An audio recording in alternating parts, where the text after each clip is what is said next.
الحمدللہ والصلاة والسلام علی رسول اللہ۔ صحیح مسلم میں حدیث ہے کہ اللہ کے رسول صلی اللہ علیہ وسلم سیدہ جویریہ رضی اللہ عنہا کے پاس سے گزرے، جو کہ فجر کی نماز کے بعد ذکر اذکار میں مصروف تھیں۔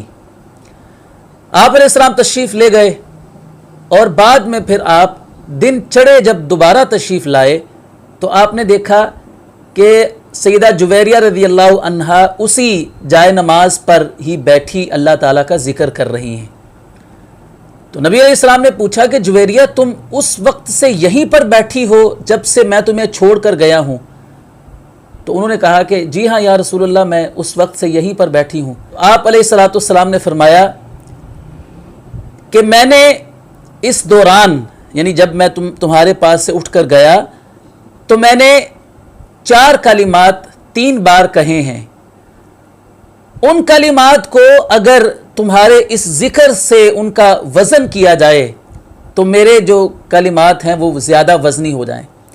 کیا مطلب کہ تم نے تو اتنی دیر بیٹھے یہاں پر اللہ تعالیٰ کا ذکر کیا ہے، لیکن میں نے چند کلمات اللہ تعالیٰ کی حمد و ثنا کے کہے ہیں، لیکن جو میرے کہے ہوئے کلمات ہیں وہ اگرچہ بہت مختصر ہیں، لیکن جب ان کا وزن کیا جائے گا تو تمہارے اتنے لمبے چوڑے ذکر اذکار کے مقابلے میں یہ میرے کیے ہوئے ذکر کا وزن جو ہے وہ زیادہ ہو جائے گا۔ وہ 4 کلمات جو آپ علیہ السلام نے 3 بار دہرائے ہیں وہ کون سے ہیں؟ سبحان اللہ و بحمدہ عدد خلقہ ورضا نفسہ وزینت عرشہ ومداد کلماتہ۔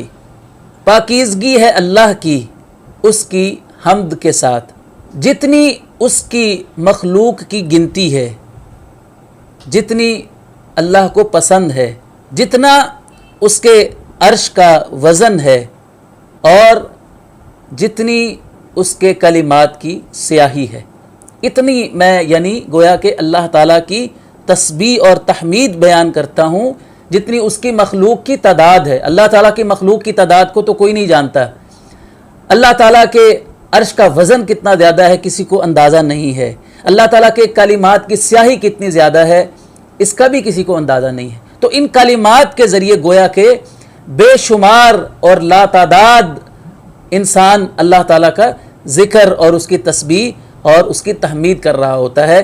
اس لیے اللہ کے رسول صلی اللہ علیہ وسلم نے ان کلمات کو اتنا وزنی قرار دیا ہے۔ تو علماء نے ان کلمات کو صبح کے جو اذکار ہیں ان کے اندر شامل کیا ہے۔ تو ہمیں بھی فجر کی نماز کے بعد جو ہم صبح کے اذکار کرتے ہیں تو ان اذکار میں اس ذکر کو شامل کر لینا چاہیے۔